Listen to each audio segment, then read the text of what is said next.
Yes, guys, I'm sorry. Welcome to Cardiff City World. It's Monday night, which means it's the What Do You Want to Talk About show. Bit of a free for all. You can ask questions, suggest subjects, whatever it may be. Um, Quick sort of half hour, 40 minutes where we can just talk about anything and everything. We can get nostalgic. We could talk about the now. We could talk about whatever you want. It is, it's it's a free for all. It's Monday. It's also the Euros and stuff, and we're waiting for the proper pre-season to start. Um, just noticed someone sent in a question, which I'll get to in a minute. Um, so yeah, Joe Ledley Saturday. Hopefully, see as many of you as possible there. I believe there's 2 tickets left. I think that's right. So exceptionally low availability in terms of tickets. It's going to be a great night. Spoke to Joe this morning. It's going to be good. Looking forward to it. I think we got a full Ace Podcast Nation stroke Cardiff City team, Cardiff City World team coming. No, I think Pan actually is unable to make it. Everyone else is in the building, in the hizzy. So yeah, lots to discuss. Whatever you want to chit chat about. Let's do it. Send your questions in, and I'll just kind of scroll through them as we go in. Someone did ask me. Someone sent a message in earlier, or texted me earlier, and said, "What is my favorite individual moment over the years of watching Cardiff City, and what is like my most treasured game or day following the City?" So the game day one is pretty simple. Like, it comes down to the two, doesn't it? It's like the Leeds game or the Millennium Stadium one. The Millennium Stadium one for me will always be special, just because like it was like the culmination of a couple of seasons of heartache and pain, and it just felt like it wasn't going to happen, and then it was, and then all of a sudden it felt like it was destined to happen because it was in Cardiff, and then it went to extra time, and then obviously the big man scores the goal, and we win, and what a day, like in terms of overall day and the celebrations which came afterwards. I was outside the City Arms. All my friends had got home, and I was just out. It was about 3 o'clock in the morning, just singing Peter Thorne songs and Danny Shittu songs. But yeah, what a day! That was unbelievable. But in terms of moments, like individual moments, but not necessarily like where the game went your way. Like Ben Turner's equaliser against Liverpool is right up there for me. Like that, when that goal went in, Jesus, I don't think I've ever felt anything like that moment when Ben Turner scored. Woof! I thought my heart was going to explode out of my chest. It was unreal. What an incredible moment that was. It was just incredible. But I'm interested in like what you guys are like. I'm sure there'll be some others, and some more recent ones, some further back. Someone also asked me, who do you think is the most or the best loan player that I've seen play at the City? And that was quite an easy one for me. It's down to 2 winners: Eddie Newton and Jason Kouas, 2 of the most gifted footballers that I ever had the pleasure of watching for Cardiff City. Eddie Newton, what a player he was, by the way. Oof, what a bowler. What a bowler. So let me just find that message from someone just now. Someone tweeted something. Where's he gone? Bluebird John says, Bella's to Wales. Any new rumours for Cardiff? And I think I saw someone else. Jonathan in YouTube chat also says Ocean Roberts turned down the Wales job. Craig Bellamy now favourite. Yeah, so I had heard a little whisper last week that Thierry Henry was maybe a bit further along in the process than some other candidates, but I don't think that's necessarily true. I think that's just people putting 2 and 2 together. Like, I do think he's right up there for consideration, and I think he's probably between him and Bellamy at the moment. I actually think I saw some people. I think it was Paul Abandonado put on Twitter that something about Bellamy being considered, and there was a few comments underneath saying, "Oh, that's a terrible decision. He's got no experience, and he's an argument waiting to happen." But it's like if you look at Wales's his history of employing inexperienced managers, it's not bad. Like Mark Hughes' first job, Wales job, did all right. Like did pretty well for Wales. Really, it's just that towards the end, like the Russia game, love Earnshaw on the right wing. Even Ryan Giggs, once he kind of got him past that initial year and won the fans over a little bit, he did a pretty good job. Like a lot of the youngsters that have done well for Wales in recent years, Ryan Giggs blooded them and got rid of some of the old heads. I know he'd been interim manager at United, but it was his first proper job. So for me, the ideal, I think I said this a couple of weeks back, was Bellamy with someone experienced alongside him, like an Osian Roberts or someone like that. But apparently Osian Roberts has said he's not interested in the Wales job or working with the Welsh FA, was what I got told this morning. So don't know like how much of that is he's just happy where he is or whether he feels he should have got the job previously. I think there was a point where he could have been given a go. For me, I think like I don't know. Like for me, I think, but I don't think Bellamy's the worst shout. I think Bellamy it's clear that he wants to go managing. He did a lot of the post-game media last year for Burnley, and he chose not to go with Vincent Kompany to Bayern Munich. So he either wants the Burnley job or the Wales job, I would say. He certainly wants to go at being a manager. And then it comes down to his discussions with the Welsh FA. Will they and him be able to come in agreement in terms of the direction and the style of play and what they expect from him and what he expects from them? Or does he think he'll be more suited to the day-to-day grind of club management? I couldn't possibly answer that. That's obviously a personal decision for Craig. I think he's as good as any option, really. And as I say, Wales have generally done pretty well with the inexperienced managers coming in and taking over for Wales. I believe that. So the Thierry Henry is a really interesting one to me because I see a lot of people like moaning and groaning about that, but like, there's no doubt in the man's a genius. He's got a certain level of charisma. Will demand respect from these players, like these young players or these players like early 20s. They'll have grown up watching Thierry Henry. Like he's a true legend in their eyes, a true legend of the game. If you can't respect players like that, I don't know who you can respect. But I believe that the problem may arise in terms of whether he gets the job. Is I think he'll want to bring in his own backroom staff, and I think the Welsh FA will want to bring in someone of the ilk of like an Osian Roberts to have that kind of experience and that Welsh person or that link. It'll be interesting. I think there'll be a couple of names which will come out of the blue as well when we proper get down to some candidates in terms of who's going where and whatnot. Paul says, never have I witnessed an atmosphere like the Leeds game. It will always be my number one game. Yeah, it was a special atmosphere. Special atmosphere. Some quotes from the Errol Bullitt interview. Everybody seemed that we have got no budget. We really made good transfers last season. I had no real budget to play with last season. This season coming, I've been told I will be fully backed.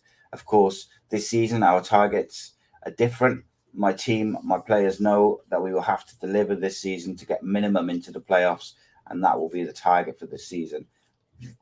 That's really encouraging to hear because I think, all Cardiff City fans are fairly realistic. We don't expect him to get like 15, 20 million to spend. Like we all think we're going to have to do a bit of wheeling and dealing, but we just want the football club to back Errol Bullitt as best we can, and try and give him the players that he wishes to, that he thinks can get us competing. Now, in my eyes, if we compete for the playoffs, I think that's a good season, because it's still only year 2 of a rebuild.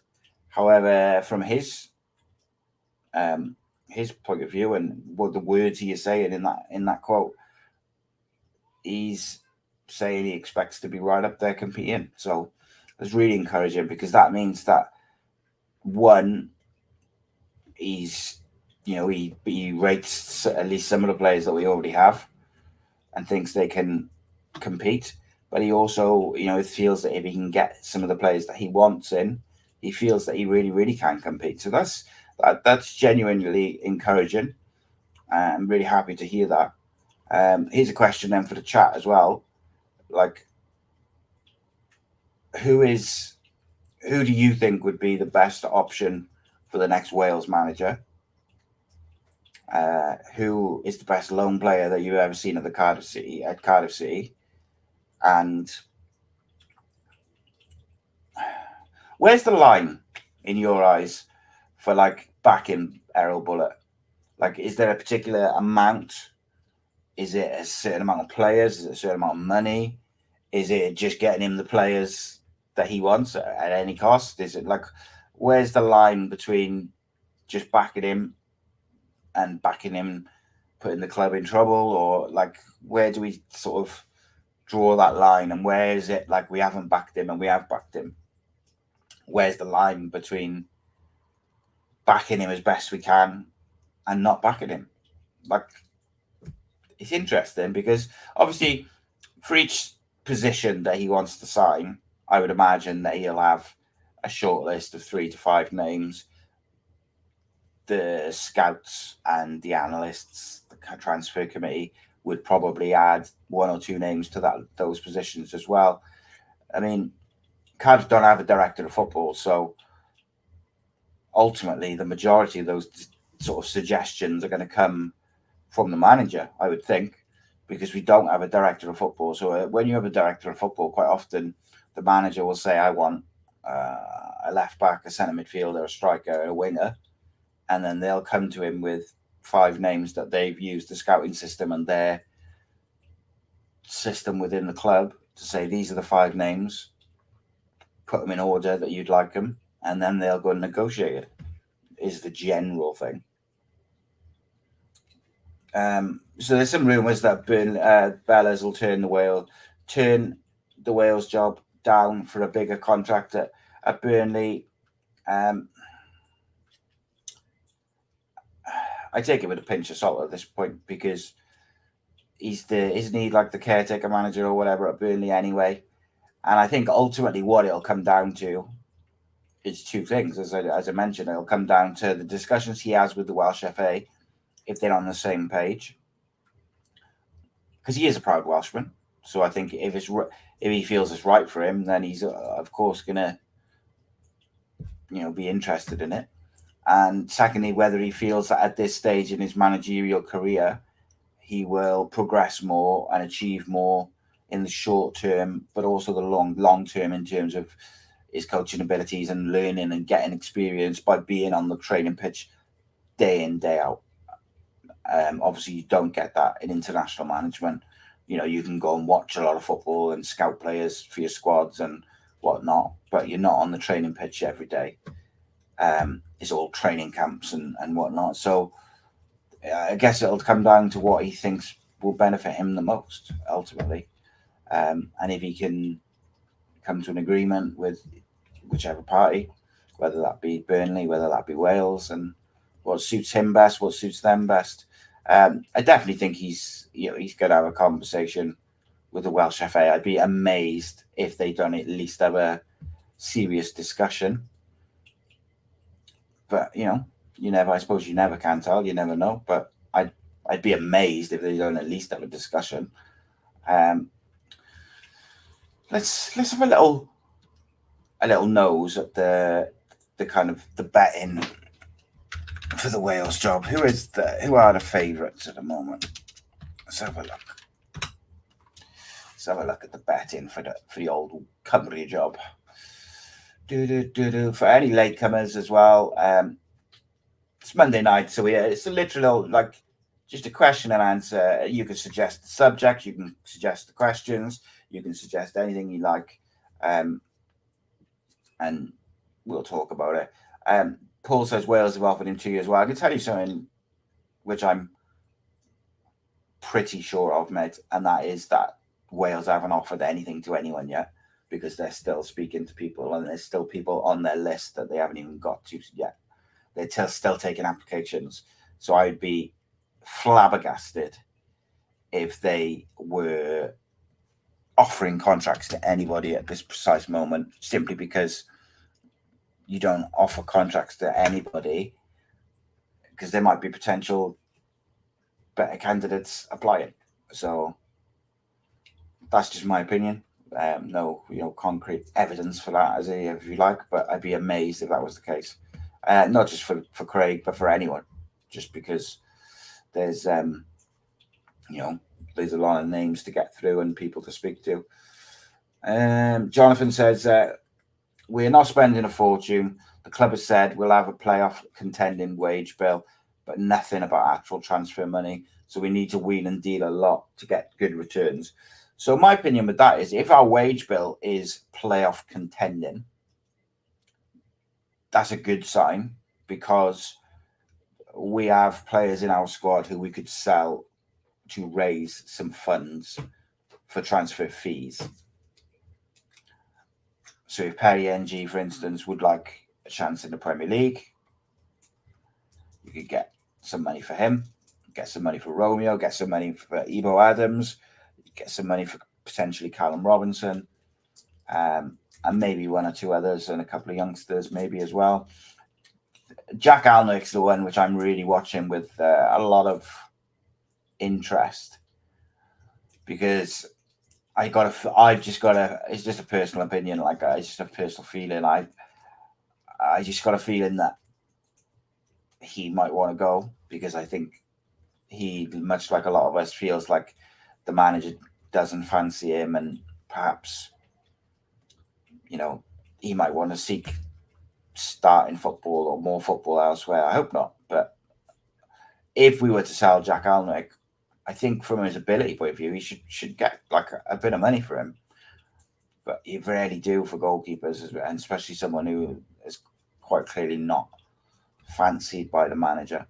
On the Wales job, the current best odds for some of the candidates, Osian Roberts, who today has been reported in a few places that is not interested, is the favourite, closely followed by Craig Bellamy and Thierry Henry. Sam Allardyce in third. Obviously, we've talked about Craig Bellamy and Thierry Henry. Sam Allardyce is next on the list. Look, to me, I think Sam Allardyce sometimes is unfairly labelled as, he is a very tactically direct manager, which often can be labelled as dinosaur and long ball. But he's not a dinosaur in terms of he's very progressive in the way he goes about things off the field. He played a massive part in bringing sports science into the British game, and signing real technical players, JJ Okochas, Yuri Djorkaevs, and Ivan Campo, and these people. I think he sometimes gets a bit of an unfair rap, because I think ultimately you play for the situation that you're in, and he often takes over relegation threatened sides, which you've got to play the percentages, and you've got to you've got to try and play for the situation you're in. If you've got every point matters in terms of relegation, then you've got to do it. Jonathan just said Osian Roberts has put out a statement, so I'll have a quick gander at that as well. Osian Roberts published a statement on social media saying, I'd like to thank the Football Association of Wales for expressing an interest in approaching me as regarding the Welsh national team manager. As an incredibly passionate and proud Welshman, I'd love to become the manager of Wales one day.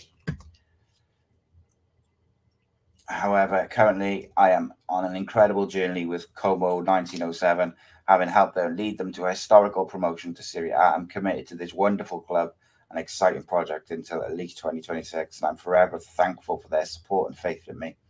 Roberts obviously served as an assistant to Wales manager Gary Speed, as well as Chris Coleman and Ryan Giggs. Continued, I wish the Welsh national team every success as it embarks on this exciting new chapter, for which it has some wonderful memories. So yeah, this is it's going to be fascinating. But so Oshan's well and truly out of the race.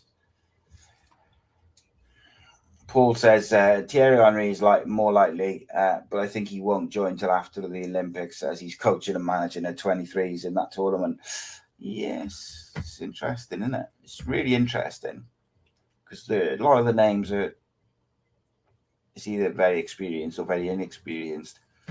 Sam Allardyce, look, I'm not saying I want him by any stretch of the imagination, but I'm just saying that I think he's unfairly labelled as a kind of dinosaur manager. Whether he's the right man now in 2024 is a different story altogether. And I don't think it's someone that I would be particularly happy with. Cameron Toshak. Now that is a fascinating name to be so high up on the list straight after Sam Allardyce. Had a fairly low-key playing career. Made 5 appearances for Cardiff before playing a couple of times for Weymouth, and then moved into coaching. He was the assistant at Macedonia, as well as being coach at Swansea City under 18s, 19s, 23s. He then was the manager of Paphos, which is a Cypriot team, 2 of the biggest teams in Greece, in Paphos or AEP Paphos and AEK Kalloukia merged, becoming Paphos FC, where he was the manager for just over 12 months, and then he was the Leeds assistant. It's an interesting one, right? He was assistant with to Jesse Marsh, which obviously was not a fond time for Leeds fans. It was not the best. I'm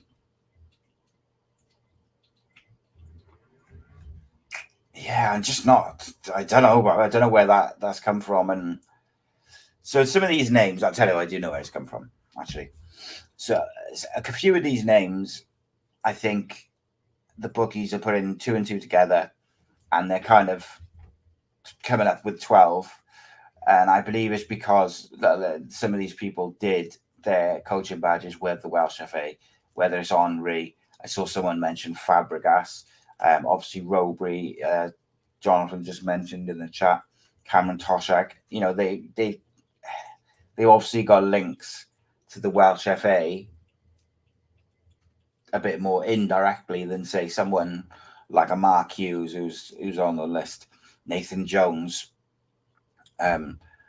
It's very difficult because I got to say, I look at this list. So the full list is Ocean Roberts, Craig Bellamy, Thierry Henry, Sam Allardyce, Cameron Toshak, Liam Rosigne, Nathan Jones, Paul Heckenbottom, Mark Hughes, Tony Pulis, Anthony Hudson is the list that I'm looking at the moment, which is on gambling.com. And outside of Bellamy and Henry, none of them really grip me, Anthony Hudson is an interesting one to me as an outsider. Former manager at for the New Zealand national side, as he's been assistant at the United States and an international side as well, and the Bahrain manager as well. I like the way he plays his football, and he has a lot of faith in young players. Fairly young himself, in 43, became one of the youngest ever coaches to earn a UEFA Pro license back in 2012.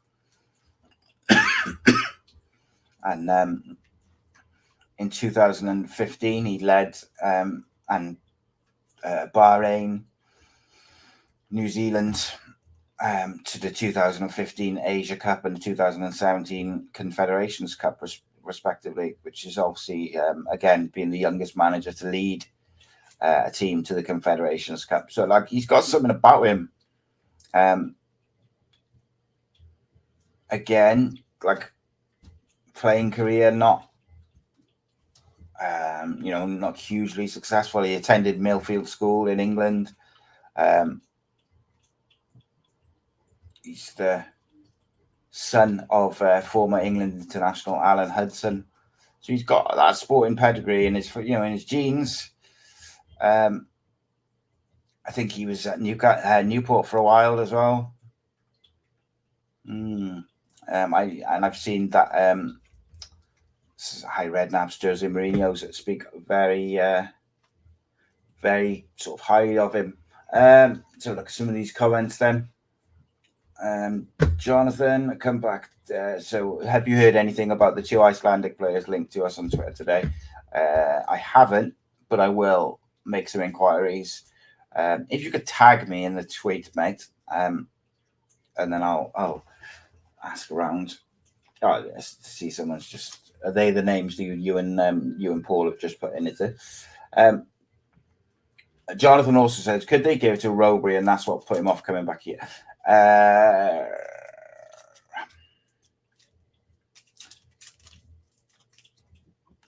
Both things could be true, but not necessarily linked. So I wouldn't be like outrageously shocked if Rowbury is involved in the new Welsh setup in some fashion. Not sure if he'd be the manager, but whether he'd be like a first team coach or assistant manager, that wouldn't be shocked by that. But I don't think it's linked to him not coming to Cardiff, because there was reasons why that didn't end up happening, which were not linked to the Welsh. Another thing, which I've been very surprised that he's not on this list,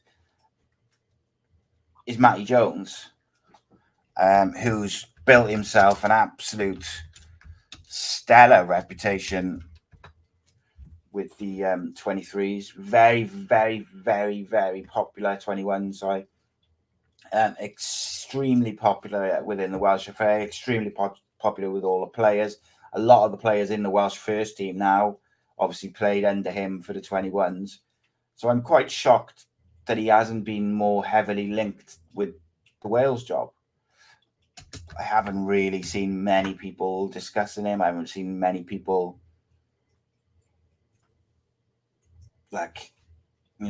sort of putting his name up there and saying he should get it. I'd be more happy with Matty Jones than I would with probably 90% of that list we just discussed. Just my opinion. What do you guys think about Matty Jones? Do you think that would be a good shout? Would you rather someone with a bit more experience, like a Sam Allardyce or a Nathan Jones, Mark Hughes? Mark Hughes would just feel like going backwards, I've got to be honest. Tony Pulis. Or would you like to see us go for someone a bit more young and exciting, like an Anthony Hudson or a Cameron Toshak, Craig Bellamy, Thierry Henry, Matty Jones? Like, let me know what you think. But moving away from the Wales things for a second, I'll come back to it when some guys put some comments in. Jonathan said, following up on the question about the two Icelandic players linked, one of the pages said they look more like Kovac signings, but that right back is a very big boy. Paul says, I'm surprised Chris Coleman's not been mentioned, although not my choice. Again, it would feel like going backwards a little bit for me. Did a tremendous job, proved a lot of people wrong, including myself. Was the right time for him to move on when he went, but did an absolute tremendous job and deserves his place in Welsh football history. But I think he would feel this. I think he would feel the same as well, that you don't want to go backwards. Nathan says, David Turnbull, what are we expecting from him this season? He attracted a decent fee in January, I believe. Will he do well for us or will he flop? It's a really interesting one, Nathan, for me, because I don't think there's any doubt that he's got real technical ability. He's a real technically good footballer, and I think he's got something to offer. I still feel that he looks better playing from a little bit deeper, although I accept what some people say that he's not a number 8, blah blah blah. Like, I get it. It's a conversation that we can go over time and time again. So I don't want to repeat myself over and over again. However, me personally, I feel that he plays a little bit better from deeper, and I feel that, for at least from what I saw in the Cardiff shirt last year, didn't feel that he did particularly well with his back to goal. Now, could that have been a bit of settling in period and a bit of anxiety and not taking the ball on the half turn as much as like he could possibly? I just felt in those little glimpses that we got of him in the deeper positions, I felt like he did a lot. He looked much more dangerous, giving the ball with the pitch in front of him and moving on to it. Like, he's still relatively young. He's 24. He's played 5 times for Scotland, but interestingly, obviously didn't go with the Scottish squad to the Euros, which is understandable because he didn't have the greatest of seasons certainly for Cardiff, from January onwards. But he did cost a couple of million. So Cardiff fans, rightly maybe expecting a little bit more from him now, So we'll have a little dive now into his stats, because I'd like to see kind of where he stands in terms of his stats compared to others, and maybe where he stands in terms of playing in a number 10 and playing against the. So going to transfermarket.com, he can play right mid, left mid, defensive midfield, centre midfield, attacking midfield, second striker, and centre forward, which usually means that he's played in those positions at least once. So just breaking it down. Yeah, so what I was saying last year or last season was that whenever I've seen him play as a number 8 at Celtic as well, like, he looked way, way better. And there was a couple of people kept saying, no, he's never played as a number 8. He's always been a number 10, blah, blah, blah. It's wrong. He has played as a number 8. And actually, when you break down his career, he's played 96 times as a number 8. In that 96 times as a number 8, he scored 36 goals and got 16 assists, which is phenomenal statistics. Phenomenal. Then playing as a 10, which he did 54 times in his career, he scored 10 goals and 13 assists, which is still pretty good. And then as a right midfielder, which he did 5 times, he got a goal and assist. Left midfield 5 times, 1 and 1. He played as a centre forward twice, got 1 assist, and he played as a CDM twice and got no assists, no goals. And he played as a second striker, which is effectively like a number 10 once. So for me, he's a number 8. I'm not 100% convinced by him, and I think that I see something there, and I see something which interests me, and I see something which I feel could contribute to the side. I'm not convinced enough. I would have liked to have seen him after that Birmingham away game where he had a little cameo, 20 minutes as a number 8. I'd have liked to have seen him finish the rest of the season alongside Siopis, so that everyone could have had a real good look at him in that position. And we genuinely then be able to at least give a bit more of an assessment. Can he be our number 8, like him and Rawls sort of interchanging depending on the game situation going into this season?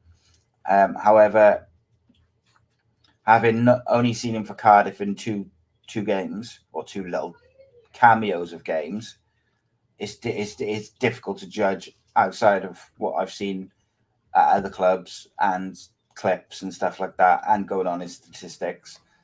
But when you look at our midfield options as they stand now, you've got Siopis, is obviously Bullett's man. Rose is the club captain, signed a new contract. Turnbull came in January for 2 million. And then Wintle. Like, Wintle's the odd one out in terms of if you're going to sell one to get one in, Wintle's probably the one that's going to go, in my opinion. But I am hopeful that David Turnbull can have an impact. I am pretty confident that he's going to come good, but not confident enough that I wouldn't buy a number 8, basically.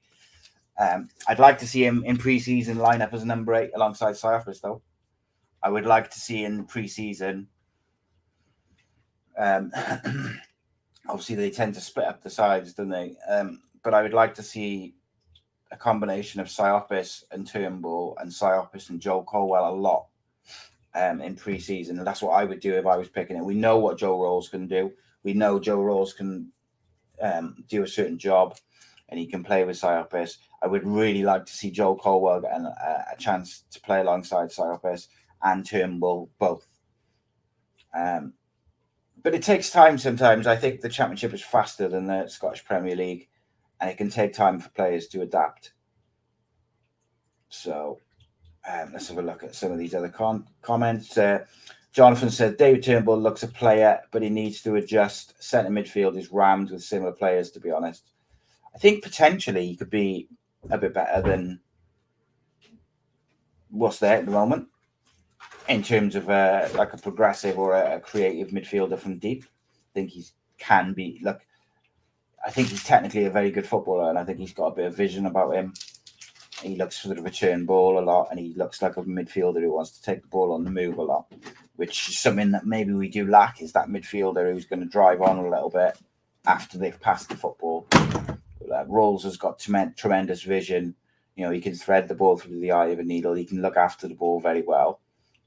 But I don't think you're going to see Joe Rolls like play it into a Colwell's feet or a winger's feet and then bust a gut to get the return ball too often, just because he's of his age and stuff. And it's saying, you know, Wintle's not that type of player, really. Well, maybe Wintle because he's a bit more energetic. Paul says Turnbull will get better. The injury he had takes some time to come back from as well. Jonathan says Rolls, Psyopis, Ebo Adams, Rena Motor, King, Wintle, Turnbull, Corwell, all fighting for 2 places. I disagree with that slightly because Ebo Adams won't be here. I don't think Rena Motor will be here. Corwell's going to be fighting for the 10 or the right-hand side. Eli King, not sure on that. I'm in the process of getting everything ready to do a little scout report on Eli King over his performances while he was being on loan, because I've heard from a couple of people who watched him semi-regularly who said that he did very well. Both him and who was the other one who went out on loan to Ireland? The defender. Heard they both did quite well. I can't remember his name. That's going to bug me. But I'm in the process of just trying to get some links and doing a bit of research. I'm trying to get through the Euros because, you know, I want to really focus in on the pre-season. But, you know, he played some games last year, which is the main thing. And maybe if we were to sell Wintle, you know, Eli and Ebo Adams, Eli King could be the backup to Cyprus when he needs a rest, when he needs a break, you know, suspended, etc. And he can play in a more traditional number 8 as well. Let's have a look at these stats for last year. How many games did he play in the end? Eli.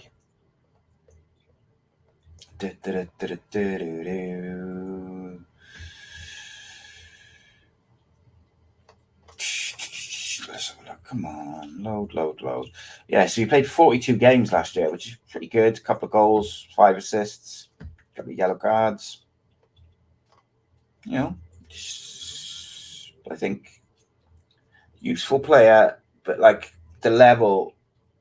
Sorry, where did Eli go? I thought he was in. No, he's in there. Yeah, I think the level which he played with Eli King at Morecambe, is not.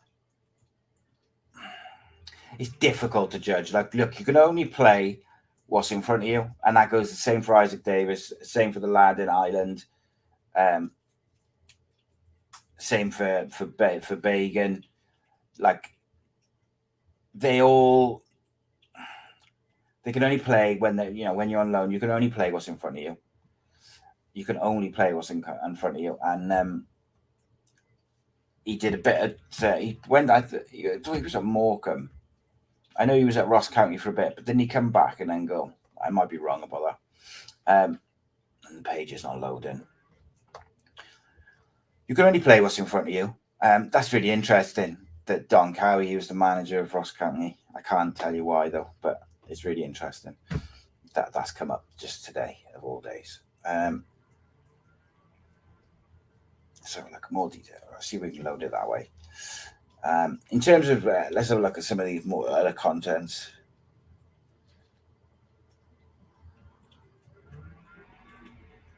Yeah, unfortunately, guys, I can't do anything about the YouTube. Yes, you are right, Jonathan. There's two Colwells, and they're not both 10s. Cheeky. You are right. You're very right, mate. Yeah, and that's my mistake. But yeah, I think I can't do anything about the notice. A couple of people said they didn't get the YouTube notifications. All I can say is to make sure you've clicked the bell and set to all. Maybe clear the cache in the app as well. The YouTube app is something as well. All I can say is Wednesday nights and Friday nights is 9 o'clock. Most other days it'll be 8 o'clock. And it'll always be on the social medias around tea time, telling you what time it's on and stuff like that. All I can suggest. Yeah, I didn't think Nathan says I'm not seeing Eli King back in training yet. I didn't think he was in the video the other day when I was looking.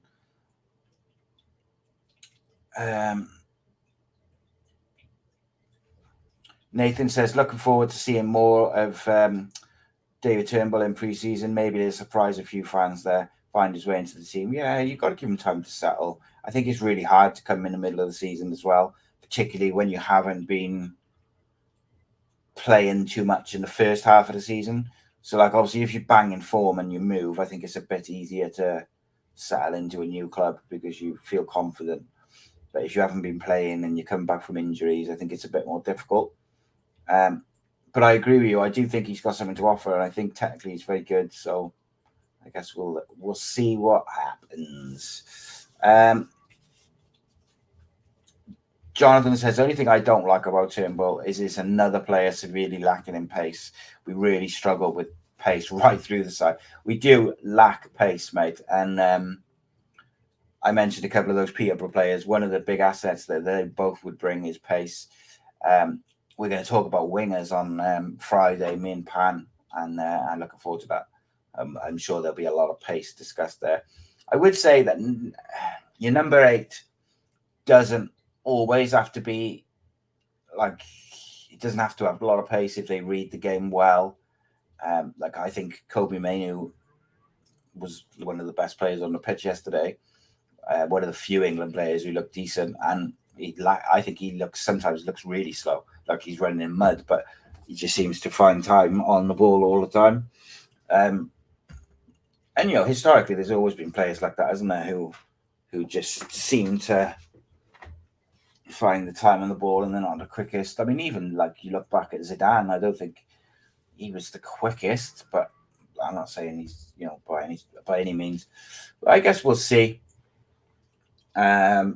We'll see how.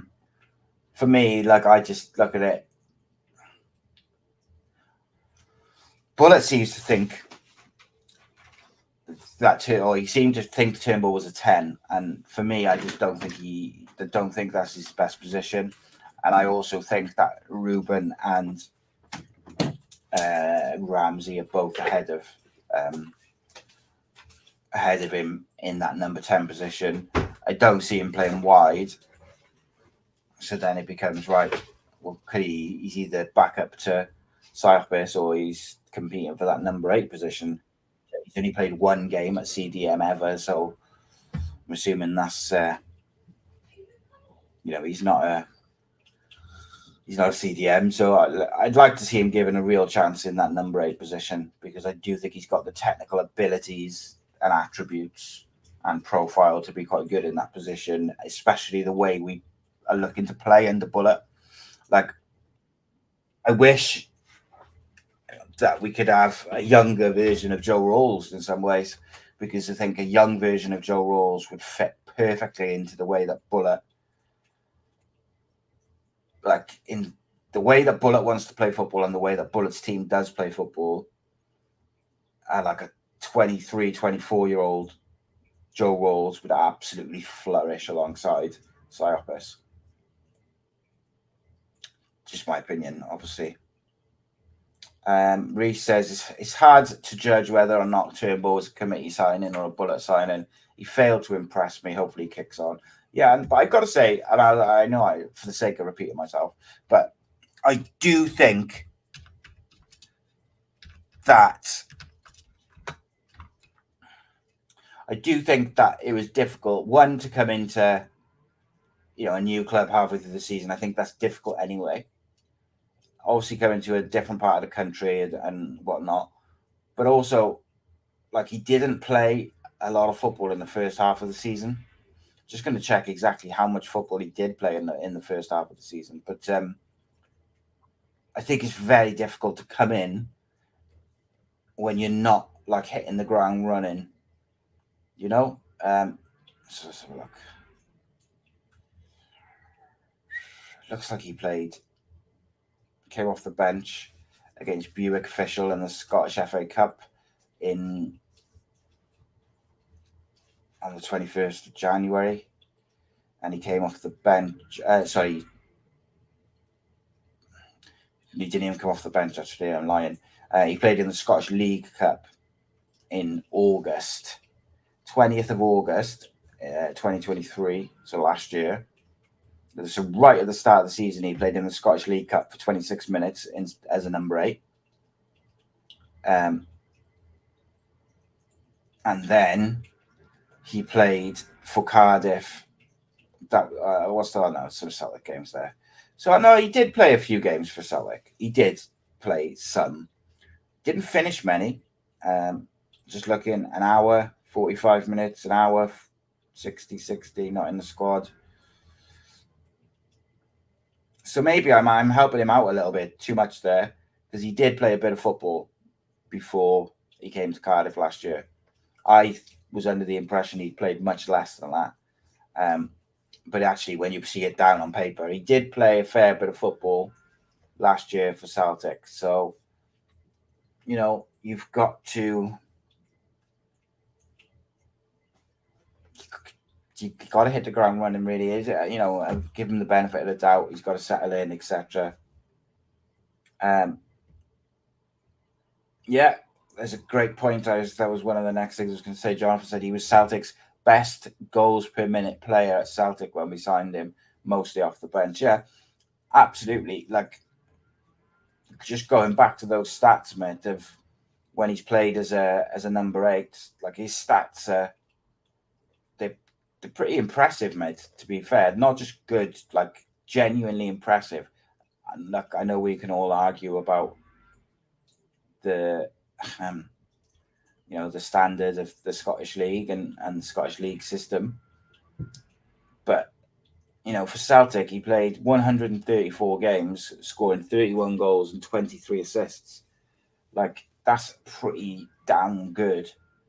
And what's interesting is, in his career, when he's played as a number 8, he's played 96 times. He scored 36 goals and scored 16 assists. Like, that's really good. He's done all right at number 10 as well, historically, but I just didn't think he just looked like a fish out of water. Now, maybe that's because he just didn't know anyone, wasn't settled, wasn't used to how the team played. The team also wasn't playing particularly well post-Christmas. We weren't exactly, threading a million balls through to the number 10s to create. So you're right as well there, Jonathan. He did come down with a reputation of his set pieces being absolutely like top draw, and like Jonathan says, I wouldn't let him take another set piece based on last season. So yeah, it's going to be interesting, to say the least, to see how he develops, because there's clearly ability there, but he's got to show it. Like, he's got to show it now. He's had his settling in period, and the football club wants to step up. And if he can show why he's got that reputation as being, the best goals per minute player at Celtic, phenomenal set pieces, creative stats out of this world, like, if we see that next year, he's going to be an absolute baller for us, an absolute player and a half. So by all accounts, it'll be fascinating to watch. I'm wrapping up there. Rawls and Wintle still wanted to take the side. I see what you mean there. Sorry. Yeah, Jonathan said he came down with the reputation of being phenomenal set pieces, but then we still had Rawls and Wintle taking them. Yeah, you'd like to think that'll reset over the preseason and the summer, and they'll kind of sort that out, wouldn't you? You'd like to think so, surely, but I guess we'll see. Again, like Reece mentioned earlier about was he a signing for the manager, or was he a signing for the board? And if he's a board signing rather than a manager signing, that can sometimes take the manager a bit of time to give him a chance and to really, really play him to their, to the way that suits them best, because they feel like they're being forced to play him. So we'll be back tomorrow with a new episode. If you're an Ace Podcast Nation member, we're live in about 4 minutes over on that channel. And if you're not a member, you can sign up by going to patreon.com/Ace Podcast Nation, where we'll continue the discussion, myself and Matthew.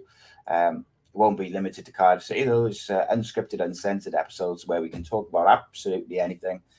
Sure, we'll talk about all sorts of random shit we usually do. If you haven't got your tickets for Joe Ledley, I think 2 left. If you'd like to become a member, patreon.com/Ace Podcast Nation. We will see you tomorrow.